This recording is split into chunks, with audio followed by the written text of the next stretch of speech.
తెర వెనుక మనిషి రెండవ భాగం. ఒకటవ భాగంలో పార్థు, మాలతి చిన్ననాటి స్నేహితులు. పార్థు ఓ బిజినెస్ విషయమై వెళ్తూ ఉంటే తిరిగి వచ్చే ప్రయత్నంలో మాలతి తారసపడుతుంది. అప్పటి నుంచి ఇద్దరు కలుసుకుంటూ ఉంటారు. ఇక పార్థుకి బాబా ద్వారా ఒక మర్డర్ చేయాలనే సుపారీ అందుతుంది. కానీ అది అతనికి ఎంత మాత్రం ఇష్టం ఉండదు.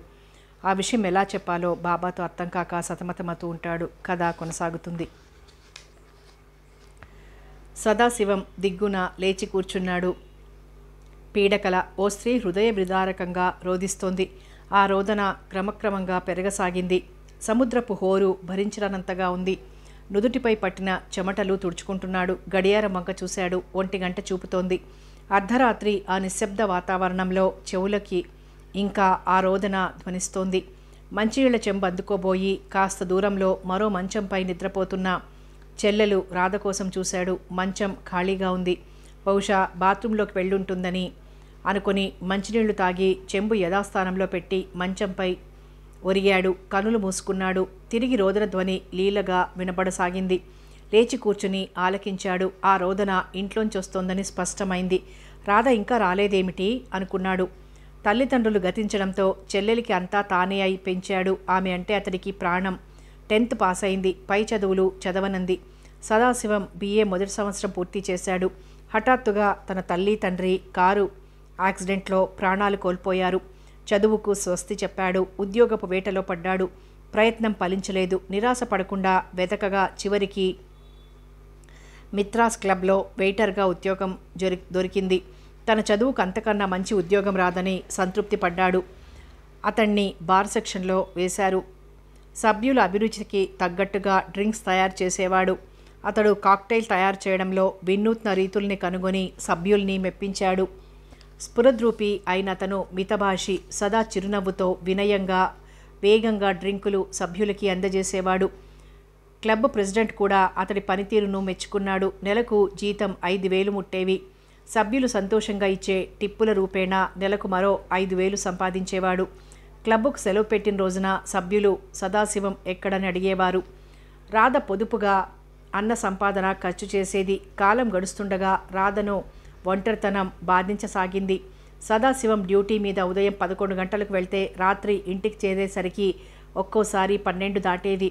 అంతసేపు ఇంట్లో ఒంటరిగా ఉండటం దుస్సహంగా అనిపించేది. అన్నయ్య, ఇంట్లో నాకేం తోచడం లేదు. ఏదైనా చిన్న ఉద్యోగం చూసుకుంటే కొంత కాలక్షేపంగా ఉంటుంది నాకు అని చెప్పింది. అనుకోకుండా క్లబ్లో ఇద్దరు రిసెప్షన్లలో ఒకరు వెళ్ళిపోవడంతో ఖాళీ ఏర్పడింది.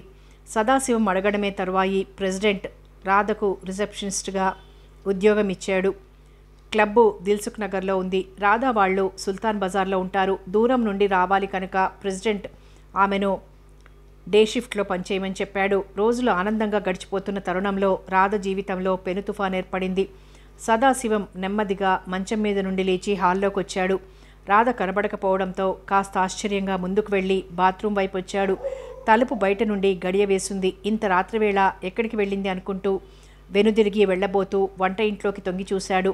రాధ మోకాళ్లపై తల ఆనించి సన్నగా రోదిస్తోంది. అతనికేమీ అర్థం కాలేదు. ఇంత రాత్రిపూట వంట ఇంట్లో కూర్చొని ఏడవాల్సిన అగత్యం ఎందుకు ఏర్పడింది? ఓ పక్క భయం, మరో పక్క కంగారు. అతడు ఆమెను సమీపించి పక్కనే కూర్చుని, రాధా, ఏం జరిగింది? ఎందుకు ఏడుస్తున్నావు? అనునయంగా అడిగాడు. అన్నను చూసి గబగబా కళ్ళు తుడుచుకొని, అబ్బే ఏం లేదన్నయ్యా, ఏదో జ్ఞాపకం వచ్చి. ఇంత రాత్రిపూట ఏం జ్ఞాపకం వచ్చింది? నిజం చెప్పు. నిద్ర రాలేదు. ఎందుకో దిగులనిపించింది. అమ్మా నాన్న జ్ఞాపకానికి వచ్చారు. నీకు నిద్రాభంగం అవుతుందని ఇలా వచ్చి కూర్చున్నాను. నవ్వడానికి ప్రయత్నిస్తూ అంది. ఏదో జరిగింది. అది చెప్పడం ఇష్టం లేనట్టే ఉంది. అది ఏమై ఉంటుంది? స్వంత అన్నకు తెలియకూడని రహస్యమా? ఆ సమయంలో ఇబ్బంది పెట్టడం భావ్యం కాదనిపించింది. మనసు కుదుట పడినప్పుడు కారణం అడిగి తెలుసుకోవచ్చును. సరే లేచిరా, చాలా రాత్రైంది అన్నాడు అక్కడి నుంచి లేస్తూ. నువ్వెళ్ళన్నయ్యా, నేను కాసేపట్లో వస్తాను. అర్థమైంది. నీ మనసుకు అంత బాధ కలిగించిన విషయం నాకు చెప్పకూడదని నిర్ణయించుకున్నప్పుడు కాదనడానికి నేనెవర్ని? కదలబోయాడు. అతడి కాళ్లపై చేతులు వేసి, నన్ను క్షమించన్నయ్యా అంటూ ఏడవసాగింది. ఎలాగమ్మా? నీతో కారణం ఏది లేదంటావు, ఏడుస్తావు. అన్న మనస్తత్వం బాగా తెలుసును. ఎంత మృదుమధుర భాషో. కోపం వస్తే కాలరుద్రుడవుతాడు. ఏమని చెప్పగలదు, ఎలా చెప్పగలదు? పోనీ తీరా చెబితే అన్నయ్యను బాధించినట్లవుతుంది. చెప్పకుండా ఉంటే రేపటి భవిష్యత్తు అంధకార బంధురంగా మారుతుంది. జరగబోయేది తలుచుకుంటేనే భయం వేస్తోంది. నిజం చెప్పేయాలి. ఆ తరువాత పరిణామాలు జరగబోయేవి ఆలోచిస్తే అన్నయ్య కోపమే నయం. తీరా విన్నాక అన్నయ్య ఆవేశపడిపోయి ఆ పైన రాధ ఆలోచించలేకపోయింది. సదాశివం చెల్లెల వంక చూస్తూ నిల్చున్నాడు. చెప్పలేక మదన పడుతోంది. పర్వాలేదు, జరిగిందేమిటో చెప్పు. నీకు కష్టం కలిగితే, నువ్వు బాధపడుతుంటే నేను చూడలేను. చెప్పు తల్లి, అన్ని విధాలా నిన్నాదుకుంటాను, నీకు అండగా నిలబడతాను. ఆమెకు ధైర్యం నూరిపోశాడు. రాధ తలెత్తి దీనంగా అన్నవంక చూసింది. నన్ను అసహించుకోకూడదు. ఇందులో నా తప్పేం లేదు. అంతా నా తలరాత. సదాశివం కలవరపడ్డాడు. చెల్లెలెందుకలా అంటోంది? రాధ పెదాలు కదిలాయి. నేను తల్లిని కాబోతున్నాను, హీన స్వరంతో అంది. సదాశివం కళ్ళు పెద్దవి చేసి వినకూడని మాట విన్నట్లు, అది నిజమేనా అన్నట్లు చెల్లెలి వంక చూశాడు. అవునన్నయ్య, ఈరోజే ఆ విషయం తెలిసింది. సదాశివం వణికిపోయాడు. ఆ వెంటనే ఆవేశపడిపోయాడు.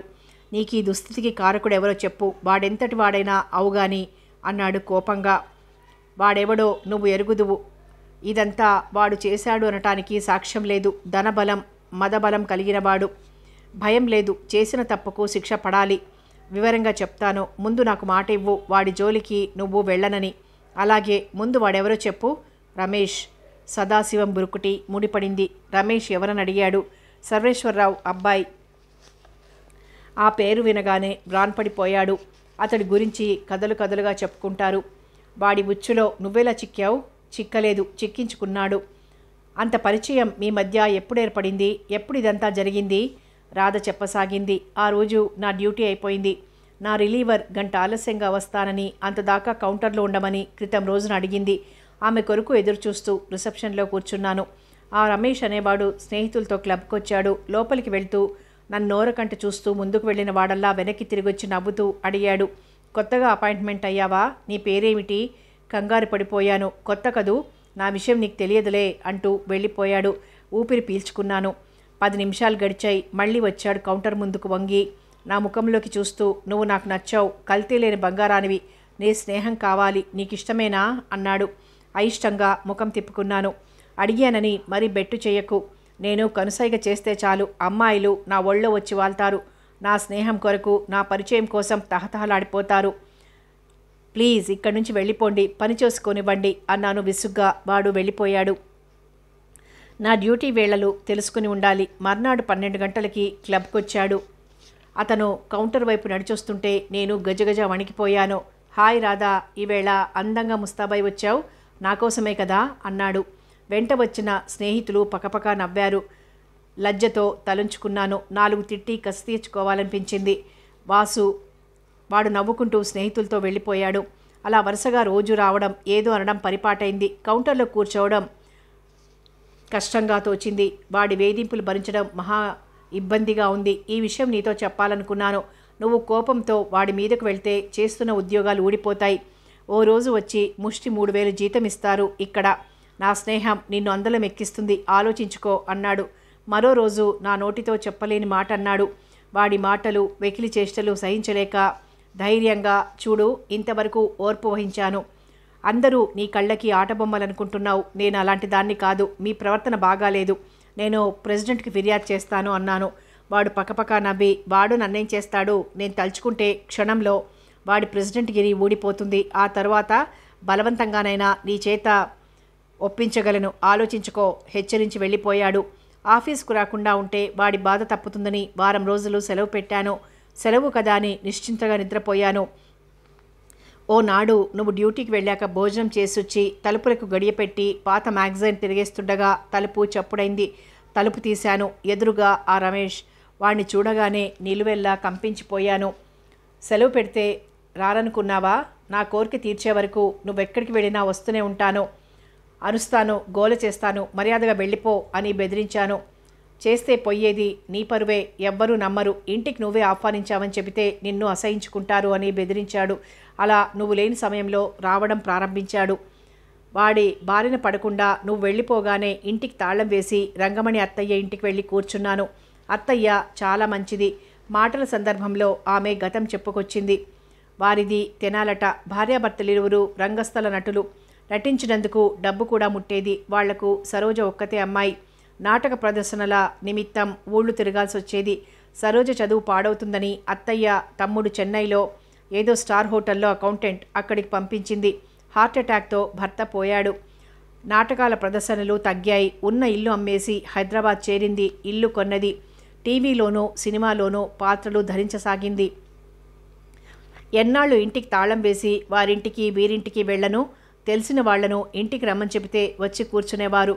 వాడు నన్నో కంట కనిపెడుతున్నాడని, ఇంటి దరిదాపుల్లో తిరుగాడుతున్నాడని తెలియదు.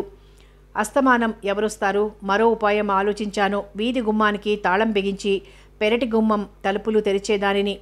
వాడది గ్రహించి ఒకరోజు అదే గుమ్మంలోంచి ఇంట్లోకి వచ్చాడు. రాధా, నీకు అన్యాయం చెయ్యను, పెళ్లి చేసుకుంటాను, నువ్వు ధనవంతుల ఇంటికి కోడలవుతావు అని ఊరించాడు. మీ అన్నయ్యకు చెప్పమన్నాడు. ఆ విషయం నీతో చెప్పలేకపోయాను. మర్నాడు మళ్ళీ వచ్చాడు. మీ అన్నయ్యను అడిగావా అన్నాడు. లేదు, నువ్వే అన్నయ్యతో మాట్లాడమన్నాను. ఆఫ్టర్ ఆల్ ఓ వెయిటర్ను నేను అడగాల? వీల్లేదు, నువ్వే అడుగు అంటూ వెళ్ళిపోయాడు.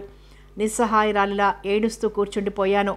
క్లబ్లో వాడి పీడ విరగడవుతుందని అనుకుని సెలవు పెడితే సరాసరి ఇంటికొచ్చి వేధిస్తున్నాడు.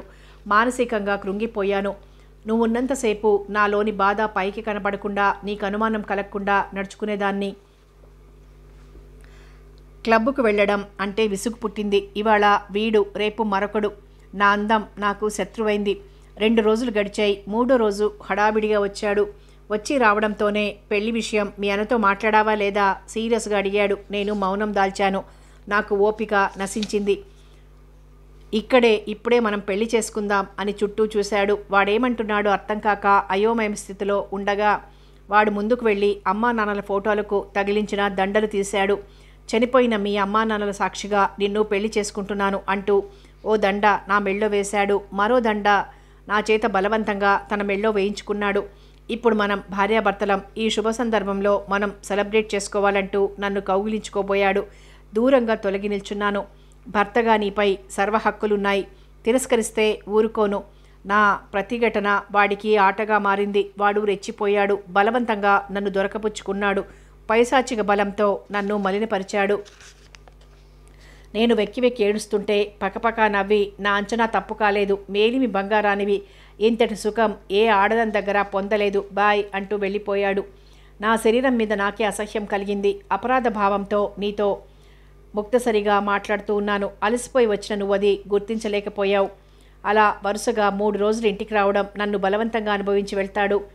రంగమణి అత్తయ్య నా దైన్యస్థితిని చూసి, ఏం రాదా అలా ఉన్నావు, ఒంట్లో బాగాలేదా అని తరచి అడిగింది. నిజం చెప్పలేక ఏదో సాకు చెప్పి ముఖం చాటేశాను.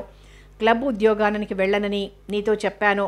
క్లబ్ వార్షికోత్సవాలు రావడంతో నీ ఇష్టం రాదా అని హడావిడిగా వెళ్ళిపోయావు. వాడు ఇంటికి రావడం మానేశాడు. వాడు రానందుకు అప్పటికి సంతోషించానే గాని పెద్ద ప్రమాదం రానుందని గ్రహించలేదు. ఈవేళ ఉదయం నుండి తల తిరుగుతున్నట్లు వికారంగా ఉంది.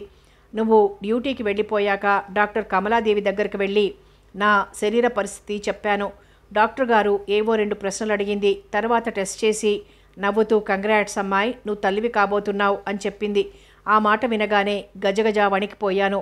నిస్సత్తువ ఆవరించింది. ఎలాగో ఓపిక చేసుకుని ఆటోలో ఇంటికొచ్చాను.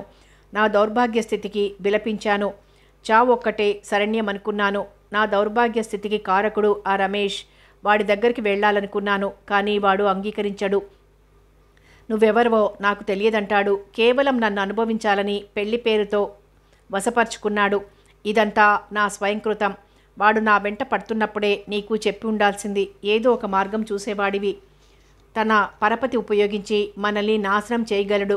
నువ్వెక్కడ ఆవేశపడిపోయి జరగరానిదేదైనా జరిగితే నీకు ఆపద కలగొచ్చని ఆలోచించాను. నా పైన నీకున్న నమ్మకాన్ని వమ్ము చేశాను. రేపు నలుగురికి తెలిస్తే పరువు పోవడంతో పాటు అసహించుకుంటారు. నన్ను మర్చిపో అన్నయ్యా. నీకు చెల్లెలు పుట్టలేదనుకో, నేను ఈ పాపభారాన్ని మోస్తూ జీవించలేను. వేదనాభరితమైన ఆ పలుకులు సదాశివాన్ని కదిలించాయి. ఆమె పక్కన కూలబడిపోయి చెల్లెల్ని ఒళ్ళోకి తీసుకున్నాడు. ఇంతటి బాధను అనుభవిస్తూ మూగగా ఎందుకుండిపోయావు? ఈ అన్నయ్య ఉన్నాడన్న సంగతి మర్చిపోయావా? నాకేదో జరుగుతుందని దాచిపెట్టావు. అన్నయ్య, నేను పతితురాలిని. మలినపడిన ఈ శరీరం ఎందుకు? ఇంకేం మాట్లాడకు. నీ ప్రమేయం లేకుండా జరిగిన దానికి ఒక్కనాటికి బాధ్యురాలివి కావు. రేపే ఈ పాప పంకిలాన్ని తుడిచేయి. నేను సెలవు పెడతాను. డాక్టర్ దగ్గరికి వెళ్దాం. జరిగింది మర్చిపో. మర్చిపోవడం అంత సులభమా? తప్పదు. మన ప్రమేయం లేకుండానే కొన్ని సంఘటనలు జరిగి బాధిస్తాయి. అంత మాత్రాన వాటిని తలుచుకుంటూ కృంగిపోవడం సబబేనా? మనిషి మనుగడకు అర్థం ఉండాలి. మనసుకు తగిలింది గాయం. నా శరీరం అపవిత్రమైపోయింది. నా దృష్టిలో నువ్వు పవిత్రురాలివి. గతం గతః. జరిగింది పీడకలగా భావించు. కొత్త జీవితం ప్రారంభించు. ధైర్యంగా సమస్యల్ని సమయస్ఫూర్తితో ఎదుర్కోవడం నేర్చుకో. ఈ రోజుల్లో అమాయకత్వం పనికిరాదు. భగవంతుడు మనకు తెలివితేటలిచ్చాడు. ఎవరి మనస్తత్వం ఎలాంటిదో ఆకళింపు చేసుకోవాలి. అర్థమవుతోందా నేనేం చెప్తున్నది? ఇక ఆ రమేష్ విషయానికొస్తే ఏం చెయ్యాలో నాకు వదిలిపెట్టు. నీ జీవితంతో చెలగాటమాడిన ఆ రాస్కెల్కు తగిన సమయం చూసి బుద్ధి చెప్తాను. నన్నో పక్క మర్చిపోమని చెబుతూ నువ్వు మాత్రం వాడిని శిక్షిస్తానని అంటున్నావు. నీకు చెప్పకపోవడానికి కారణం ఇదే. వాడి జోలికి వెళ్ళాలని మాట ఇచ్చావు. ఇప్పుడేమో ప్రతీకారం తీర్చుకుంటానంటున్నావు. అలాగేనమ్మా, ఈ కోరిక ప్రకారం నడుచుకుంటాను. లేచి కాసిని మంచినీళ్లు తాగి నిద్రపో. టైం 2 కావస్తోంది.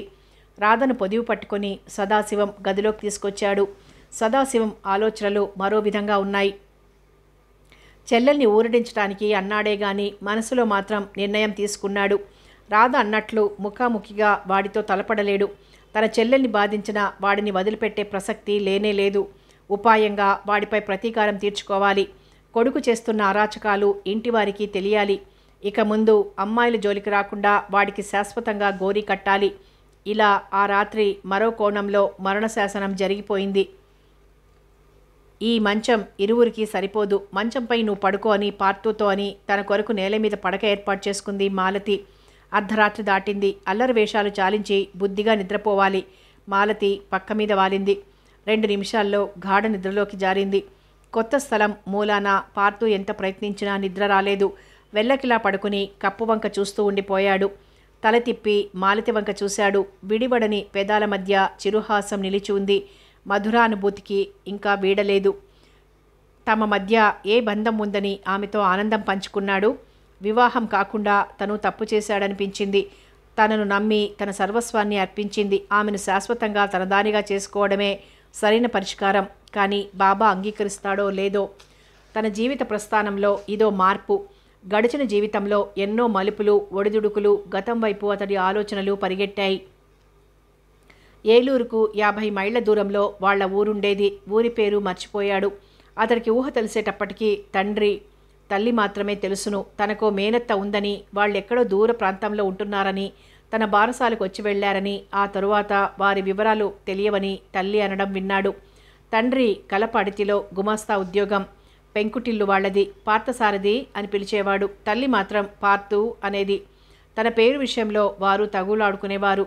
పార్థసారథి అని పేరుంటే పార్థు అని పొట్టి పేరుతో పిలిచి ఆ పేరు అందం చెడగొడుతున్నావు అని తండ్రి అంటే, ఏమోనండి, నా బంగారు తండ్రిని ముద్దుగా పార్థు అని పిలిస్తేనే నాకు బాగుంటుందని సమాధానమిచ్చేది. వారి తగవను పరిష్కారంగా తన చిన్ని బుర్రతో ఆలోచించి తన పేరు ఎవరడిగినా పార్థసారథి అని చెప్పేవాడు. తల్లిదండ్రుల ప్రేమ మధ్య పార్థు హాయిగానే ఉన్నాడు.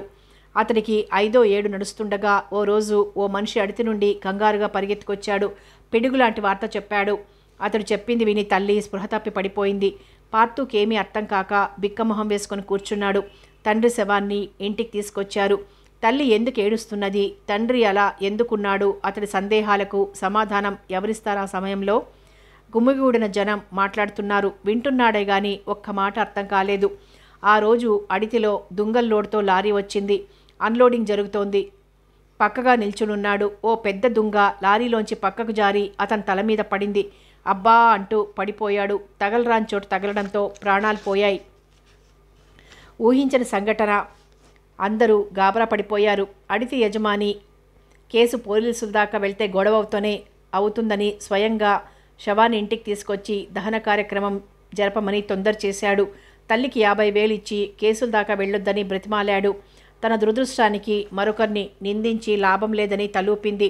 పార్థు తల్లి దీనావస్థను చూసి దగ్గరికి రావడానికి భయపడిపోయారు. రోజులు గడుస్తున్నాయి. పార్థు తల్లిని అడిగాడు, నాన్న ఎక్కడికి వెళ్ళాడు, ఎప్పుడొస్తాడని. కొడుకుని అక్కును చేర్చుకుని, మీ నాన్నగారు రాడు, దేవుడి దగ్గరికి వెళ్ళిపోయాడంటూ కళ్ళనీళ్లు పెట్టుకుంది. స్వతహాగా ఆమె పొదుపరి గనక జాగ్రత్తగా మెలగసాగింది. పార్థుకి ఇంట్లో ఉంటే తోచడం లేదు. బెంగగా ఉంది. తల్లితో ఓ రోజు అన్నాడు, అమ్మా, ఎక్కడికైనా వెళ్ళొస్తే బాగుంటుందని తల్లి అంగీకరించింది. మనం ద్వారకా తిరుమల వెళ్ళి స్వామిని దర్శించుకుని వస్తే కాస్త మనస్సుకు శాంతిగా ఉంటుందని మర్నాడు ఉదయాన పార్థుకు 2 ఇడ్లీలు తినిపించి బయలుదేరింది. దైవ దర్శనం పూర్తి చేసుకుని తిరుగు ప్రయాణమయ్యారు.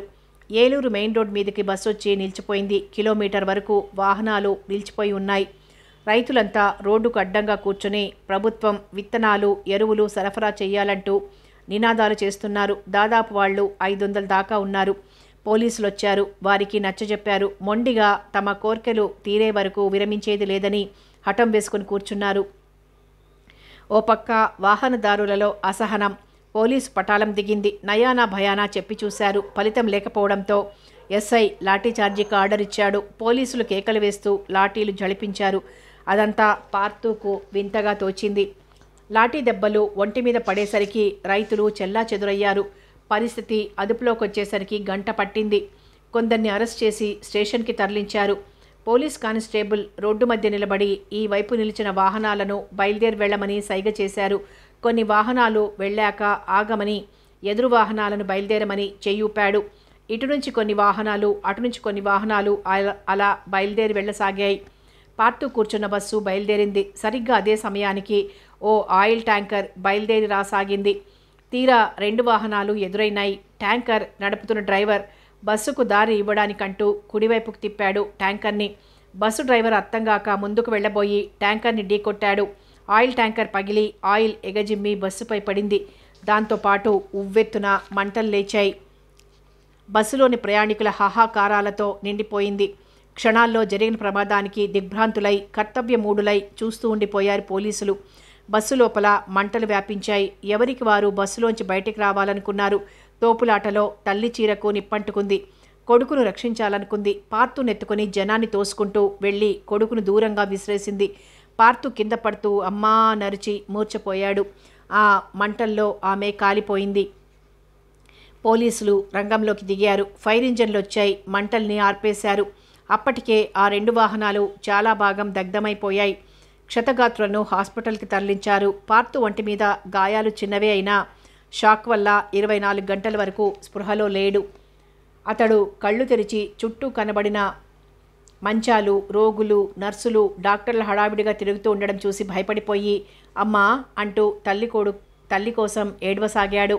ఆ వార్డులోని వారంతా జాలి చూపించారే గాని పోయిన తల్లిని ఎలా తీసుకొని రాగలరు? పోలీసులు వచ్చి పార్థు నుండి వివరాలు సేకరించే ప్రయత్నం చేశారు. ఊరు పేరు చెప్పలేకపోయాడు. హాస్పిటల్ నుంచి డిశ్చార్జ్ చేశారు. పోలీసులు పార్థును వెంట తీసుకుని వెళ్ళి అనాథ శరణాలయంలో చేర్చారు. క్రమంగా తల్లిని మర్చిపోసాగాడు. తోటి పిల్లలు అతని పట్ల సానుభూతి చూపుతూ వచ్చారు. శరణాలయానికి చెందిన బడిలో చేరాడు. పేరుకి శరణాలయాలు గాని పిల్లల తిండి విషయంలో అన్యాయం జరిగేవి. వార్డెన్ నుంచి ఆయాల దాకా చులకనగా చూసేవారు.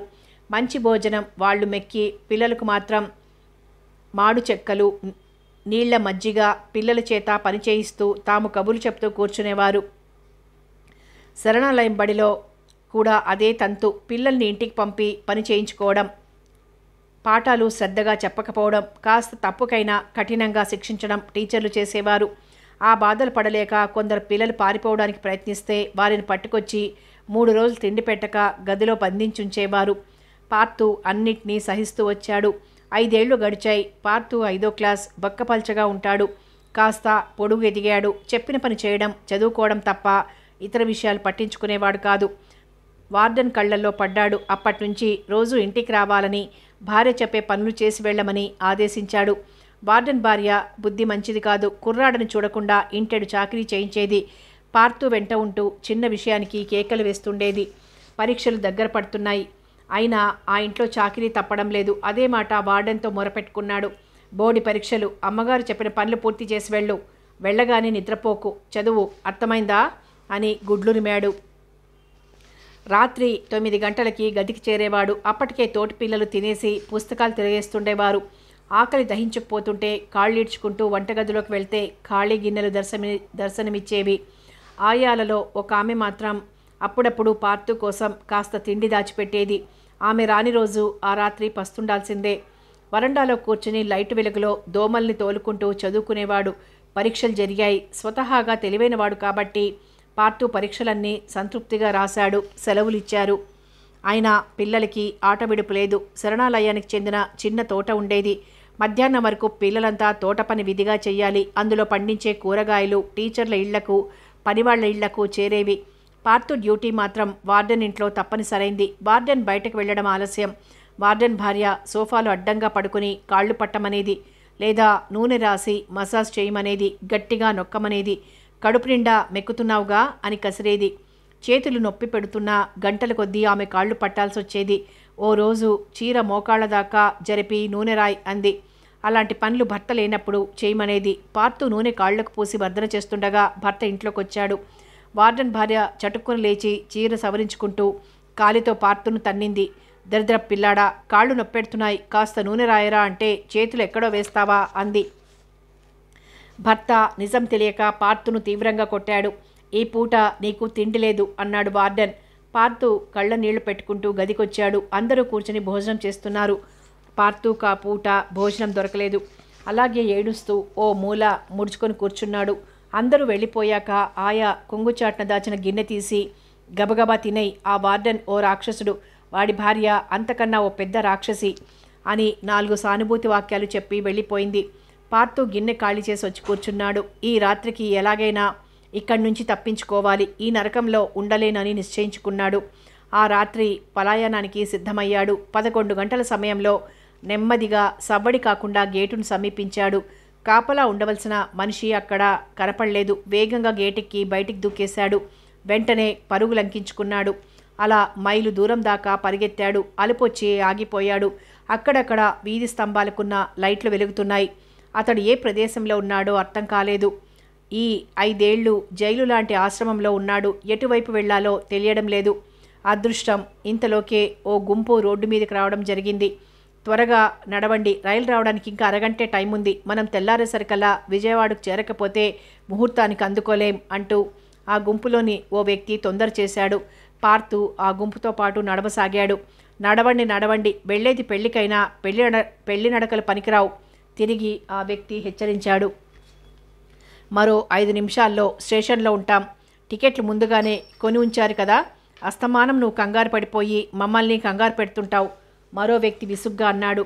ఏలూరు స్టేషన్ అంతకు మునుపెన్నడూ పార్థు చూడలేదు. ఆ గుంపును వదలకుండా వారికి కాస్త దూరంలో నిల్చొని తన కొరకు శరణాలయం నుండి ఎవరైనా వస్తున్నారేమోనని అటు ఇటు దిక్కులు చూస్తూ ఓ స్తంభం పక్కన నిల్చున్నాడు. రైలు సమయానికి వస్తుందంటావా అని అడిగాడు మొదటి వ్యక్తి. ఇందాకటి నుంచి మమ్మల్ని తొందర పెట్టావు, ఇప్పుడు ట్రైన్ ఇంకా రాలేదేమని అడుగుతున్నావు. బాబాయ్, నీకు రాను రాను చాదస్తం పెరిగిపోతోంది అంటుండగానే విజయవాడ వెళ్లే రైలు ఫలానా ప్లాట్ఫామ్ పైకి వస్తుందని అనౌన్స్మెంట్ వినబడింది. రైలు వచ్చి ఆగింది. గుంపులోని వారంతా కంపార్ట్మెంట్లోకి ఎక్కారు. పార్థు వాళ్ళని అనుసరించాడు. రైలు తెలతెలవారుతుండగా విజయవాడకు చేరింది. పార్థు జీవితంలో అదే మొదటి రైలు ప్రయాణం. అంతా దిగిపోయారు. అంత పెద్ద స్టేషన్ ఉంటుందని పార్థు ఎరగడు. ప్రయాణికుల హడావిడి, కాఫీ పలహారాలు అమ్మేవాళ్ల కేకలు, ఎక్కడికి వెళ్లాలో ఎటు వెళ్లాలో అతనికి అంతా అయోమయంగా తోచింది. ఆకలిగా ఉంది, కళ్ళు మండుతున్నాయి, రాత్రి నిద్రలేదు. నెమ్మదిగా ప్లాట్ఫామ్ చివరిదాకా వెళ్ళి తిరిగి వెనక్కొచ్చాడు. పైకి వెళ్లే మెట్లు కనిపించాయి. పక్కన ఖాళీ స్థలంలో ముడుచుకొని కూర్చున్నాడు. కళ్ళు మూతలు పడ్డాయి. పక్కకు ఒరిగి అలాగే నిద్రపోయాడు. ఎండ ముఖానికి తాకేసరికి కళ్ళు తెరిచి చుట్టూ చూసి గబాలన లేచి కూర్చున్నాడు. పక్కన కనబడిన కుళాయి దగ్గరకు వెళ్ళి ముఖం కడుక్కొని వేలితో పళ్ళు తోముకొని నీళ్లు పుక్కిలించి చొక్కాతో ముఖం తుడుచుకొని ఇందాక తాను కూర్చున్న చోటుకొచ్చి కూర్చున్నాడు. ఇంతలో ఓ వ్యక్తి చేత సూట్ కేసుతో వెళ్తూ జేబులోంచి రుమాలు తీశాడు. పర్సు జారి కింద పడింది. అతను గమనించుకోకుండా ముందుకు వెళ్ళిపోయాడు. కింద పడిన పర్సు చేతుల్లోకి తీసుకొని ఆ వ్యక్తి కోసం చూశాడు. జనంలో గుర్తించలేకపోయాడు. పర్సు బరువుగా ఉంది. ఎలాగైనా ఈ పర్సు ఆ వ్యక్తికి అందజేయాలని లేవబోతుండగా పోలీస్ కానిస్టేబుల్ ప్రత్యక్షమయ్యాడు. ఏరా దొంగవెదవా, పర్సు కొట్టేశావా గద్దించాడు. పార్థు నోరు పెగల్లేదు. గజగజ వణికిపోయాడు. ఏరా మాట్లాడవు, కొత్త ముఖంలా ఉంది, ఎక్కడుంటావు, పద స్టేషన్కి. చేతిలో పర్సు లాక్కోబోయాడు. దొంగను కాదండి, ఆయనెవరో పాపం జేబులోంచి జారి పడిపోయింది. అన్నీ అబద్ధాలు, నిజం చెప్పు, ఎవరి జేబులోంచి ఈ పర్సు కొట్టేశావు? నేను దొంగను కానండి, నిజమే చెప్తున్నాను, చిన్నగా ఏడ్పు గొంతుకతో అన్నాడు. నువ్వు మర్యాదగా చెప్పవని తెలుసు అని లాఠీ ఎత్తాడు. ఇంతలో పర్సు పారేసుకున్న వ్యక్తి ఆద్రాబాద్రాగా వస్తూ కానిస్టేబుల్ బెదిరించడం చూశాడు. కానిస్టేబుల్, ఆ కుర్రాడిని ఏమీ అనుకు. నా పొరపాటు వల్ల పర్సు కింద పడిపోయింది. మీకు తెలియదు సార్, అమాయకత్వం నటిస్తూ పర్సులు కొట్టేస్తుంటారు. ఆ కుర్రాడు అలాంటి వాడైతే పర్సు దొరకగానే ఇంతసేపు నిల్చుండి ఉండేవాడు కాదు. ఆ కుర్రాడిని గమనించితే అర్థమవుతుంది ఎలా వణికిపోతున్నాడో. పర్సు చేతిలోకి తీసుకుని పర్సులోంచి 10 రూపాయలు పార్తూకి ఇచ్చాడు. కంగారు పడకు కానిస్టేబుల్, పొరపాటు పడ్డాడు. నా పర్సు తిరిగి దొరికినందుకు ఈ 10 రూపాయలు నీకు బహుమతి అన్నాడు. కానిస్టేబుల్ వైపు తిరిగి, కాస్త మానవత్వం ఉండాలి, ప్రతివారు మీ దృష్టిలో నేరస్తులేనా అని ఆ వ్యక్తి తిరిగి వెళ్ళిపోయాడు. పర్సు చేజారిపోయిందని కానిస్టేబుల్ తెగ బాధపడిపోయాడు. బెదిరించి పర్సు కొట్టేయాలనుకున్నాడు. సమయానికి ఆ వ్యక్తి తిరిగి రావడంతో పర్సు దక్కలేదు. పార్తు వంక గుర్రుగా చూసి, బ్రతికిపోయావు, ఈ ఛాయలకు మళ్ళీ వస్తే నిన్ను జైల్లో పడేస్తాను. పార్తు చేతిలోని 10 రూపాయలు తీసుకుని జేబులో పడేసుకున్నాడు. పార్తూకి కడుపులోంచి దుఃఖం తరుముకొచ్చింది. కన్నీళ్లు చెంపల మీదకి జారాయి. నెమ్మదిగా అడుగులు వేశాడు. భుజంపై చేయి పడింది. తలెత్తి చూశాడు. 11 ఏళ్ళు 12 మధ్య వయసు గల అమ్మాయి. మాసిపోయిన లంగా జాకెట్ వేసుకుంది. జాలిగా చూసింది. అంతా నేను చూశాను, ఏడ్వకు, ముంద కన్నీళ్లు తుడుచుకో, నా వెంట రమ్మని స్టేషన్ బయటకు తీసుకొచ్చింది. చూస్తుంటే నువ్వేమీ తినలేదనిపిస్తోంది అని అతన్ని తీసుకుని స్టేషన్కి కొంత దూరంలో ఉన్న బండి దగ్గరకు తీసుకెళ్ళింది. బాబాయ్, 2 ప్లేట్లు ఇడ్లీలు ఇవ్వు అని డబ్బులిచ్చింది. బండివాడు వేడివేడి ఇడ్లీలపై చట్నీ వేసి ఇచ్చాడు. నెమ్మదిగా ఇడ్లీలు తిను అని చెప్పి అతనికి అరిటాకు పొట్లం ఇచ్చింది. గబగబా తినబోయాడు. ఆ అమ్మాయి హెచ్చరిక గుర్తుకొచ్చి ఆ ఇడ్లీలు నెమ్మదిగా తిన్నాడు. ఆకు దూరంగా పారవేసి పబ్లిక్ ట్యాప్ విప్పి కడుపు నిండా నీళ్లు తాగాడు. ఆ అమ్మాయి తినడం పూర్తి చేసింది. పార్తూను వెంటబెట్టుకొని సమీపంలో ఉన్న పార్కులోకి తీసుకెళ్ళింది. పార్కులో అట్టే జనం లేరు. ఓ మారుమూల కూర్చున్నారు. ఇప్పుడు చెప్పు నీ కథ. ఈ ప్రాంతం వాడివి కాదనిపిస్తోంది. పార్తు ఓ క్షణం ఆలోచించాడు. శరణాలయం నుండి పారిపోయిన సంగతి చెప్తే ఆ అమ్మాయి పోలీసులకు అప్పచెప్తుందేమో. అతడికి చెప్పడం ఇష్టం లేదులా ఉందనుకుంది ఆ అమ్మాయి. సరే, ఆ విషయం వదిలేయి. ఆ కానిస్టేబుల్ని చూసి అంతలా వణికిపోయావేం? నువ్వేం తప్పు చేయలేదుగా, ధైర్యంగా నిజం చెప్పలేకపోయావా? నేను చెప్పాను కానీ అతను వినిపించుకోలేదు. భయపడుతూ నంగినంగిగా మాట్లాడితే అనుమానించకుండా మెచ్చుకుంటారనుకున్నావా? సమయానికి ఆ పెద్ద మనిషి వచ్చాడు కాబట్టి సరిపోయింది. పార్తూకు నిజమే అనిపించింది. మెతకతనం ఉంటే అందరికీ లోకువ. మన తప్పు లేనప్పుడు ధైర్యంగా ఉండాలి. ఇంతకు నీ పేరేమిటి అని అడిగింది. పార్థసారథి. ఆ అమ్మాయి నవ్వింది. పార్తూకు ఆమె నవ్వు బాగుందని చెప్పాలనిపించింది. మిన్నకుండిపోయాడు. ఏ ఊరు మీది? మీ అమ్మా నాన్న ఎక్కడున్నారు? ఏలూరు దగ్గరలో ఓ ఊరు, పేరు తెలియదు. వాళ్ళు లేరుగా, చనిపోయారు అన్నాడు దీనంగా. ఆ అమ్మాయి నిట్టూర్చింది. నువ్వే నయం, కనీసం మీ అమ్మా నాన్న ఉండేవారని తెలుసు. నా విషయానికొస్తే వారెవరో కూడా నాకు తెలియదు. సరే, నా విషయం వదిలేయి. నా వెంటరా, నిన్ను కాంతమత్తయ్య ఇంటికి తీసుకెళ్తాను. అక్కడే ఉందో గాని. అత్త చాలా మంచిది, ఒంటరిగా ఉంటోంది. నువ్వు తోడుగా ఉంటే సంతోషిస్తుంది. పదా అని లేచింది. ఇరువురు అరగంట సేపు కాలినడకన ఊరి చివర ఉన్న పేటకు చేరారు. పార్తు అడిగాడు, నీ పేరేమిటని. పర్వాలేదే, ఇంతసేపటికి గాని నా పేరు అడగాలనిపించిందా? నా పేరు మాలతి. పేటకొచ్చారు. ఆ పేటలో దాదాపు అన్ని పూరి గుడిసెలు, సన్నని కాలిబాట. ఆ పక్క ఈ పక్క వరుసగా పూరి గుడిసెలు, మరికొన్ని తడికల ఇళ్ళు. ఏం మాలతి, పెందరాళే వస్తున్నావు? ఈ కుర్రాడెవరు అని ఆరా తీసిందొక ఆవిడ. మాలతి, పనుందులే పిన్ని, మళ్ళీ వస్తాను అని పార్తూకేసి తిరిగి త్వరగా నడు అంది. అలా కొంత దూరం వెళ్ళాక మాలతి ఓ గుడిసె ముందాగింది. కాంతమ్మత్త అని పిలిచింది. ఎవరు అంటూ ఓ 50 ఏళ్ళు ఆమె బయటకొచ్చింది. మాలతిని చూసి, నువ్వటే ఈ సమయంలో ఇక్కడున్నావు, పనిలోకి వెళ్ళలేదా అని అడిగింది. పార్తు వంక చూసి, ఎవరి కుర్రాడు అని అడిగింది. ఈ కుర్రాడి పేరు పార్తు, అనాథ. స్టేషన్ దగ్గర తచ్చాడుతుంటే తీసుకొచ్చాను. నీకు తోడుగా ఉంటాడు ఈ అబ్బాయి, నీ ఇంట్లో ఉంటాడు. కాంతం పార్తు వైపు తేరిపార చూసింది. ఆ చూపులో కనిపించిన అనుమానం గ్రహించిన మాలతి, పిల్లాడు వట్టి అమాయకుడత్త, నువ్వే చూస్తావుగా, ముందు ముందు నీకే అర్థమవుతుంది. నన్ను మెచ్చుకుంటావు కూడా. ఇవాల్టి నుండి ఈ కుర్రాడు నీ కొడుకనుకో, అంతేనంటావా అంటూ కాంతం పార్తు తలపై చేయి వేసి, బెంగపడుకురా అబ్బాయి, ఇది నీ ఇల్లే అనుకో. తింగర్ వేషాలు వేశావో తాటొలుస్తాను అంది. బుగ్గలు పుణికింది. పార్తు తలూపాడు. వెళ్ళు, గుడిసె వెనక గాబులో నీళ్లున్నాయి, చక్కగా స్నానం చేయి అంది. మాలతి లేచి వెళ్ళబోయింది. నువ్వెక్కడికి వెళ్తున్నావు? ఇందాక వీరస్వామి 4 చేపలిచ్చి వెళ్ళాడు. కూరొండాను, ముగ్గురం భోజనం చేద్దాం అంది. పార్తు స్నానానికి వెళ్ళాడే గాని వంటి మీద దుస్తుల్ని తిరిగి కట్టుకోవాలనిపించలేదు. ఇంతలో కాంతం ఓ జత బట్టలు తెచ్చి గోడ మీద వేసింది. పెట్లో ఎప్పటినుంచో ఉన్నాయి, స్నానం చేసి ఇవి వేసుకొనిరా అంటూ వెళ్ళిపోయింది. పార్థు స్నానం చేసి బట్టలు ధరించి గుడిసెలోకి అడుగుపెట్టాడు. కాంతం సంతృప్తిగా పార్థును చూసింది. బట్టలు కాస్త పెద్దవి అయినా నువ్వు వేసుకుంటే బాగున్నాయి. మాలతి కళ్ళల్లో చిన్న మెరుపు. ముగ్గురు కూర్చొని భోజనం చేశారు. కాంతం గాంధీనగర్లో ఉన్న గవర్నమెంట్ డాక్టరేట్లో పని. ఉదయమే వెళ్ళి 10 కల్లా ఇంటికి తిరిగొచ్చి సాయంత్రం వెళ్ళి పని పూర్తి చేసుకుని 8 కల్లా గుడిసెకు చేరుకుంటుంది. కడుపు నిండా చాలా రోజుల తర్వాత తిన్నాడు పార్థు. నిద్ర ముంచుకొచ్చింది. ఒరే అబ్బాయి, ఆ చాపలాక్కుని నిద్రపో, పాపం అలసిపోయినట్లున్నాడు మాలతి వంక తిరిగి అంది. సరే అత్త, నేను గుడిసెకు వెళ్తాను. ఇదిగో రాత్రి సరాసరి ఇక్కడికి వచ్చేయి. నీ ఒక్కదాని కోసం ఏం వండుకుంటావు అంది. మాలతి తలుపుతూ వెళ్ళిపోయింది. కాంతం వెనక్కి తిరిగి వస్తూ గాఢంగా నిద్రపోతున్న పార్థును చూసి పాపం, చిన్నతనంలోనే ఎన్ని కష్టాలు అనుకుంది. తను కూడా నేల మీద నడుం వాల్చింది. సాయంత్రం మాలతి వచ్చేసరికి కాంతం చేటలో బియ్యం పోసుకుని బెడ్డలేరుతోంది. అప్పటికింకా పార్థు నిద్రపోతూనే కనిపించాడు.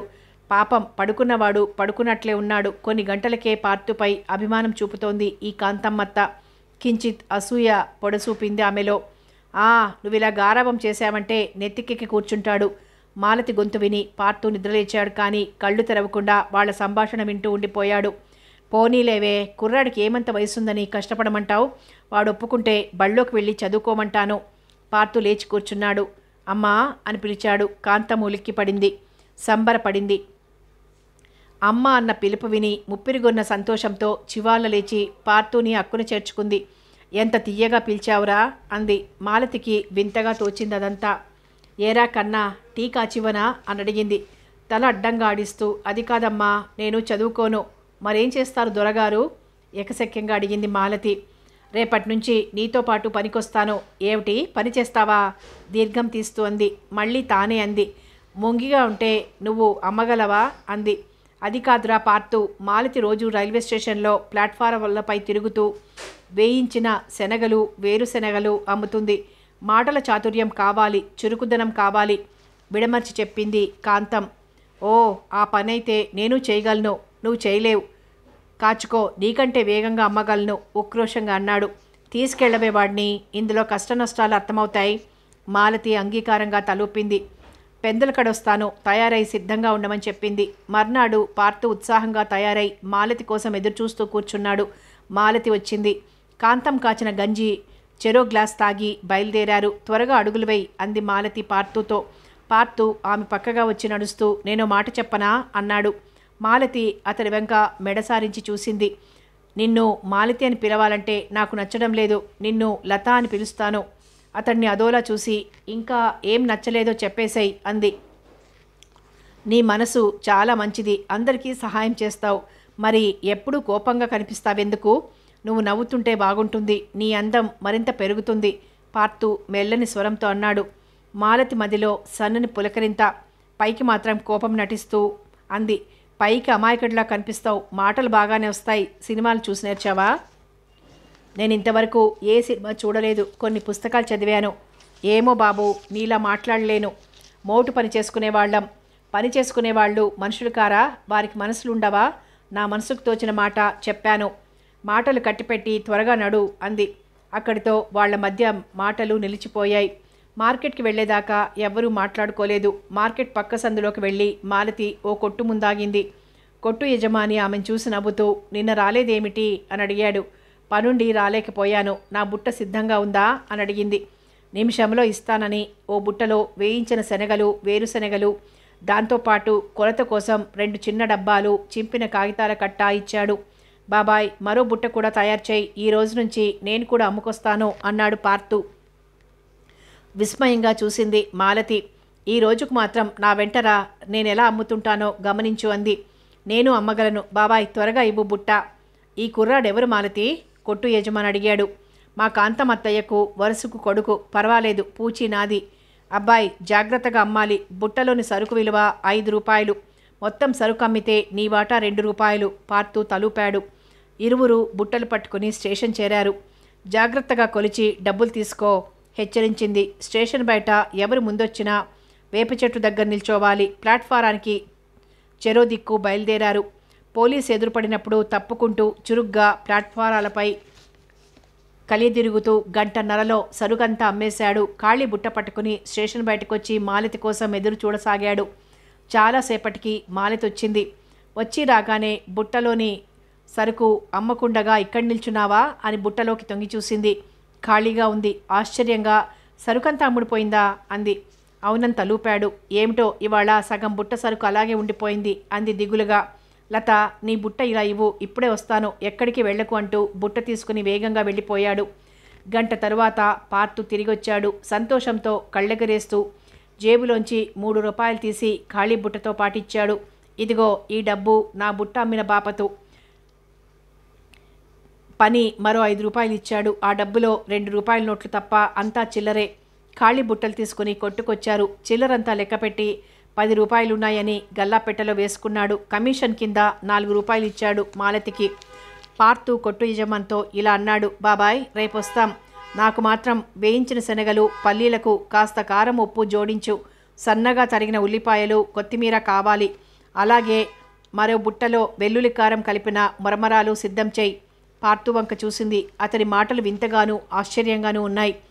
తీరా నువ్వు చెప్పిన సరుకు సిద్ధి చేస్తాను, అమ్ముడుపోకపోతే నాకు నష్టం వస్తుంది అన్నాడు అనుమానంగా కొట్టతను. మీకు నష్టం కలిగించను. పార్తు మాలతింటికి బయలుదేరారు. మాలతి 3 రూపాయలు పార్తుకి ఇచ్చింది. ఇదేమిటి, నా వాటా 2 రూపాయలు. సగం బుట్ట నువ్వు అమ్మావు. ఈ రూపాయి న్యాయంగా నీకు చెందాలి. నువ్వు నేను వేరని నేను అనుకోవడం లేదు. తీసుకో రూపాయి. నువ్వు నాకు కొత్త జీవితాన్ని ఇచ్చావు, ధైర్యం నూరిపోసావు, నాపై నాకు నమ్మకాన్ని పెంచావు. ఒకరికొకరం సహాయం చేసుకోవడంలో తప్పులేదు. ఆ పైన నీ ఇష్టం అని రూపాయి చేతిలో పెట్టి తలంచుకొని ముందుకు నడిచాడు. పార్తు, నిన్ను బాధ పెట్టాలని ఆ రూపాయి ఇవ్వలేదు. సరేలే, ఈ రూపాయి తీసుకుంటానంది మాలతి. కాంతం చేతిలో 2 రూపాయలు పెట్టి కాళ్లకు దండం పెట్టాడు. పార్తు బుగ్గలు పుణికింది. అత్త, నీ కొడుకు ఏమో అనుకున్నాను, అసాధ్యుడే అని అతడు బుట్టలోని సరుకు ఎంత వేగంగా అమ్ముకొచ్చింది చిలువలు పలువలుగా చెప్పింది. కాంతం విన్నంతసేపు పార్తు వంక మెచ్చుకోలుగా చూసింది. ఆకలవుతోందత్తా, తినడానికి ఏదైనా ఉందా అంది మాలతి కింద చతికిలబడుతూ. డాక్టర్ గారి భార్య గోంగూర పచ్చడి, బంగాళదుంపల వేపుడు ఇంటికే తీసుకెళ్లమని ఇచ్చింది. తొందరగా కాళ్ళు కడుక్కొని రండి, నేను స్నానం చేస్తానమ్మా, ఒళ్ళంతా చీదరగా ఉంది. అవునత్తమ్మా, నీ కొడుకు అలసిపోయాడు, ఒళ్ళు తోమి స్నానం చేయించు. అయ్య బాబోయ్, నాకేం వద్దు అంటూ పార్తు పరిగెత్తాడు. మాలతి పకపక నవ్వింది. కంచాలు తీసి భోజనం వడ్డించడానికి సిద్ధపడుతుండగా పార్తు వచ్చాడు. అమ్మా, ఒకే కంచంలో అన్నంలో కూరలు కలుపుతూ మా చేతుల్లో పెట్టు, మేం తింటాం, అలాగే నువ్వు తిను. తమరెవరికీ రాలేదు ఆలోచన. పార్తు తనకెప్పటికీ అర్థం కాడు అనుకుంది. వాళ్ళ చేతుల్లో అన్నం ముద్దలు పెడుతుంటే, వాళ్ళు తింటుంటే కాంతం కళ్ళల్లో నీళ్లు నిలిచాయి. మరుసటి రోజు పార్తు చెప్పిన విధంగా కొట్టు యజమాని సరుకు సిద్ధం చేశాడు. అబ్బాయ్, ఈ సరుకు ఖరీదు 20 రూపాయలు. ఏ వస్తువు వెనక్కి తీసుకురాకూడదు హెచ్చరించాడు. మాలతి మాత్రం రోజు తీసుకెళ్తున్న సరుకుతో ఉన్న బుట్ట తీసుకుంది. పార్తు ఆ సరుకంతా అమ్మేసి అనుకున్నది సాధించాడు. 10 రూపాయలు వచ్చాయి పార్తూకి. రేపటికి ఎలాంటి సరుకు కావాలో చెప్పు బాబు ఉత్సాహంగా అడిగాడు. అప్పుడే వద్దు, అందరికీ ఈ రుచి అందాలి అన్నాడు పార్తు. మాలతికి 5 రూపాయలు సంపాదన. ఇంటికొచ్చారు ఇరువురు. ఆనందంగా తన వాటా కూడా కాంతమ్మకిస్తే, ఇదేమిటే నాకెందుకు ఇస్తున్నావు అంది. నా భోజనం ఇవాటి నుంచి ఇక్కడే, పద వంట ఏర్పాటుకి నేను సహాయం చేస్తానంది. ఈయనతోటి వంటకు మరో మనిషి అవసరమా? అయినా మాలతి ఊరికే కూర్చోలేదు. విడిచిన బట్టలు ఉతికి ఆరేసింది. పార్తు సరుకులు అమ్మడంలో ఆరితేరిపోయాడు. క్రమంగా ఆదాయం పెరిగింది. నెల తిరిగేసరికల్లా అతని మొత్తం ఆదాయం 500 పెరిగింది. కొట్టు యజమానికి పార్తు మాట వేదమైంది. వేళకింటి భోజనం వంట పట్టింది. పార్తు రంగు తేలాడు. కళ్లల్లో ఉత్సాహం, ఏదో సాధించాలన్న పట్టుదల గోచరించింది. ఎలాంటి ఒడిదుడుకులు లేకుండా ఏడాది గడిచిపోయింది. తన సంపాదనలో కొంత భాగం కాంతాన్ని అడిగి తీసుకున్నాడు. రెల్లుగడ్డి తీసివేసి పైన రేకులు వేయించాడు. పెరట్లో బాత్రూం కట్టించాడు. మాలతి రోజులో ఎక్కువ భాగం కాంతమత్త దగ్గరే ఉంటోంది. ఎప్పుడో గాని తన గుడిసెకు వెళ్ళడం లేదు. ఇప్పుడు 2 పూటలా సరుకులు అమ్ముతున్నాడు పార్తు. మాలతి స్నానం చేసి లోపలికొస్తుండగా పార్తు ఎదురుపడ్డాడు. ఆమె ఎదపొంగులు కంటపడ్డాయి. తలంచుకొని వెళ్ళిపోయాడు. సరుకులమ్మి తిరిగొస్తూ దారిలో లేడీస్ రెడీమేడ్ షాపుకు వెళ్ళి 2 చున్నీలు కొని తీసుకొచ్చాడు. అమ్మా, ఈ 2 మాలతికి ఇవ్వు. నలుగురు దృష్టి పడకుండా అవి వేసుకుని తిరగమను. కాంతం తెల్లబోయింది. తరువాత తన తప్పు తెలిసొచ్చింది. ఇంతకాలం తనకెందుకు తోచలేదని లజ్జాభరితురాలైంది. మార్కెట్లో పార్తు అంటే అందరికీ పరిచయమయ్యాడు. కొట్టు యజమానికి ఆదాయం పెరిగింది. ఇదంతా ఆ కుర్రాడి చలవ. అతడి చెయ్యి మంచిదనుకున్నాడు. వయసులో చిన్నాడని ఎంచకుండా కొందరు తమ సమస్యలు పార్తుతో చెప్పి సలహా తీసుకునేవారు. పార్తూకి కొత్త ఆలోచనలు రావడం తరువాయి అమలు చేసేవాడు. బుట్టలో సరుకులతో పాటు బ్యాగు భుజాన తగిలించుకొని సమయానికి అవసరమైన పిన్నీసులు, క్లిప్పులు, దువ్వెనలు, బొట్టుబిళ్లలు అమ్మేవాడు. అతడి కష్టం ఫలించింది. ఆదాయం పెరిగింది. ఈ మధ్య తరచూ కాంతం ఏదో ఒక శారీరక బాధతో మూలుగుతోంది. డాక్టర్ దగ్గరికి తీసుకువెళ్ళి మందులు ఇప్పించాడు. అయినా మునుపటిలా కాంతం ఉత్సాహంగా ఉండకపోవడం గమనించాడు. అమ్మా, అంత దూరం డాక్టర్ గారింటికి వెళ్ళి పనిచేయడం వల్ల అలసిపోతున్నావు. మానేస్తే మంచిది కదూ అన్నాడు. ఎన్నో సంవత్సరాల నుండి వాళ్ళింట్లో నమ్మకంగా చేస్తున్నాను. హఠాత్తుగా పని మానేస్తే బాగుండదు. అయినా నాకేం, నేను బాగానే ఉన్నాను. మనిషి అన్నాక రోగాలు రాకుండా ఉంటాయా అంది కాంతం. పార్తూ ఇంకేం మాట్లాడతాడు. ఊహించని సంఘటన జరిగింది. నిజంగానే కాంతం పని మానేయాల్సి వచ్చింది. అదెలా జరిగిందంటే, రోజు మాదిరిగానే మాలతి, పార్తులిరువురు సరుకులతో బయలుదేరి స్టేషన్కి వెళ్లారు. యథావిధిగా సరుకమ్ముతూ ప్రయాణికుల మధ్య తిరుగుతున్నారు. ఓ ప్రయాణికుడు మాలతిని చూసి వెకిలిగా నవ్వాడు. ఏ అమ్మాయి, నాతో మా ఊర్రా, నీకు బోల్డ్ నగలు కొనిపెడతాను అని ఆమె చేయి పట్టుకున్నాడు. మాలతి కోపంగా, ఏం మాయరోగం, పక్కన పెళ్ళాముంది, సిగ్గులేదా అని అడిగింది. పెళ్ళం వంక చూసి, అది సంసారానికి పనికిరాదు, ఎప్పుడు ఏదో మాయరోగం వస్తూ ఉంటుంది, బెట్టు చెయ్యకు, తిరిగి చేపట్టుకుని వినరాని మాటలు అనసాగాడు. అందరూ వింటూ ఆనందిస్తున్నారే గాని ఆ ప్రయాణికుడి తప్పుడు కూతలకి నోరు మెదపడం లేదు. పార్తూ వస్తూ జనం ఎందుకు పోగయ్యారనుకుంటూ గుంపులోకి జొరబడ్డాడు. మాలతి కళ్ళనీళ్లు పెట్టుకుంటూ చేతిని వీల్చుకోవడానికి ప్రయత్నిస్తోంది. వాడు చెయ్యి వదిలిపెట్టకుండా మరింత బిగిస్తున్నాడు. పార్తూకి క్షణాల్లో అర్థమైంది. ఉగ్ర నరసింహుడయ్యాడు. ఒరేయ్, చెయ్యి వదలరా అంటూ పొట్టేలులా వేగంగా వెళ్ళి తలతో వాడి కడుపులో కుమ్మాడు.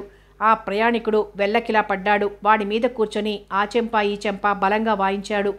మాలతి గబాల ముందుకొచ్చి పార్తుతో అంది, పార్తూ వదిలేయ్, నోటి దురదవాడికి. పార్తూ లేచి జాగ్రత్త అని చుట్టూ ఉన్న వారిని చూసి, ఓ అమ్మాయితో అసభ్యంగా వ్యవహరిస్తుంటే వారించకుండా వినోదం చూస్తూ నిలబడ్డారా? మాలతి చేపట్టుకుని స్టేషన్ బయటకొచ్చాడు. సరుకులు కొట్లో పడేసి ఈ రోజుకింతే అని యజమానికి చెప్పి ఇంటికొచ్చేశారు. మొహకం గంటు పెట్టుకొని పార్తూ చిన్నబోయిన ముఖంతో మాలతిలను చూసి, ఏం జరిగిందిరా అడిగింది కాంతం. ఏం జరగాలో అది జరిగింది మాలతి. రేపటి నుంచి నువ్వెక్కడికి వెళ్లాల్సిన అవసరం లేదు. విషయం ఏమిటో చెప్పకుండా కోప్పడతావేమిటి? పార్తూ స్టేషన్లో జరిగింది చెప్పాడు. కాంతం నోరెళ్లబెట్టింది. ఏం చేస్తాం బాబు, బీదవాళ్ళని చూస్తే అందరికీ లోకువే. బీదవాళ్ళమైతే ఎవరేమన్నా భరించాలా, చూస్తూ ఊరుకోవాలా? అంతవరకు మౌనంగా ఉన్న మాలతి అంది. వాడు దుఃఖలా ఉన్నాడు. వాడు తిరగబడి కొడితే ఏం చేసేవాడివి? చివ్వున లేచాడు. ఏది కొట్టమను? ఒంటికాలి మీద లేస్తున్నావు, కోపం తగ్గించుకో బాబు, కాంతం బ్రతిమలాడింది. అమ్మా, నా కోపం తగ్గాలి అంటే నేను చెప్పినట్లు వినాలి మీరు. డాక్టర్ గారింట్లో నువ్వు పని మానేయాలి. ఇంటి పట్టున ఉండి పూర్తిగా విశ్రాంతి తీసుకోవాలి. నమ్మకమైన మరో మనిషి అవసరం అన్నావు కదా. మాలతికి ఇష్టమైతే నీ బదులుగా ఆ ఇంట్లో పనిచేస్తుంది. కాంతం ఏమంటావు అన్నట్లు మాలతి కేసు చూసింది. మాలతి తలుంచుకుంది. మర్నాడు ఉదయం పార్తూ బయలుదేరే ముందు కాంతంతో అన్నాడు, డాక్టర్ గారింటికి మీరిద్దరు వెళ్తున్నారా? ఓ 15 రోజులు పోనివ్వు, ఆ తర్వాత మాలతి వెళ్తుందిలే. మాలతి ఎక్కడా? ఇప్పుడే ఎందుకు వెళ్ళదట? అది పెరట్లో ఉంది. దానికి వెళ్ళకూడని పరిస్థితి ఏర్పడింది. అయినా ఆడవాళ్ల వివరాలు నీకెందుకు? చెప్పానుగా, నేను పని మానేయడం, మాలతి వెళ్ళడం ఖాయం, సరేనా? పార్తూ విసుక్కుంటూ వెళ్ళిపోయాడు. కథ కొనసాగుతుంది.